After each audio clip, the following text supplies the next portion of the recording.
बहुत समय पहले एक दूर के राज्य में एक सुंदर और दयालु लड़की रहा करती थी जिसका नाम सिंड्रेला था। उसकी माँ का बचपन में ही निधन हो गया था और उसके पिता ने दूसरी शादी कर ली थी। उसकी सौतेली माँ बहुत कठोर थी और उसे नौकरानी की तरह काम करवाती थी।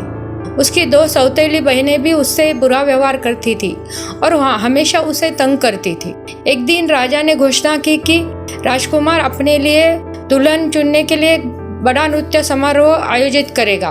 सभी युवा लड़कियों को आमंत्रित किया गया था। सिंड्रेला बहुत खुश हुई और वहां जाना चाहती थी, लेकिन उसकी सौतेली माँ ने उसे अनुमति नहीं दी और उसे घर पर छोड़ दिया। जब सिंड्रेला बहुत दुखी होकर रो रही थी, तभी उसकी परी माँ प्रकट हुई। उसने अपनी जादू की छड़ी घुमाई और सिंड्रेला के फटे पुराने कपड़े को एक सुंदर चमकदार गाउन में बदल दिया।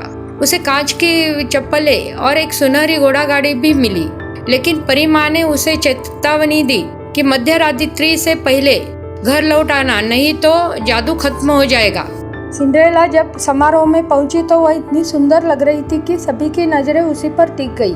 राजकुमार पहली ही नजर में उससे मंत्रमुग्ध हो गया और पूरी रात उसके साथ नृत्य करता रहा। लेकिन जैसे घड़ी ने 12 बजे, सिंड्रेला को परी माँ की चेतावनी याद आई और वह भागने लगी। भागते समय उसकी एक कांच की चप्पल गिर गई। अगले दिन राजकुमार ने घोषणा की, जिस लड़की के पैर में यह चप्पल फिट होगी वही उसकी दुल्हन बनेगी। उसकी सेना पूरे राज्य में हर लड़की के पास गई और चप्पल पहनने को कहा। सिंड्रेला की सौतेली बहनों ने भी कोशिश की, लेकिन चप्पल किसी को नहीं आई। अंत में जब सिंड्रेला ने चप्पल पहनी तो यह बिल्कुल फिट हो गई। राजकुमार बहुत खुश हुआ और उसने सिंड्रेला से शादी कर ली। इसके बाद दोनों खुशी खुशी महल में रहने लगे।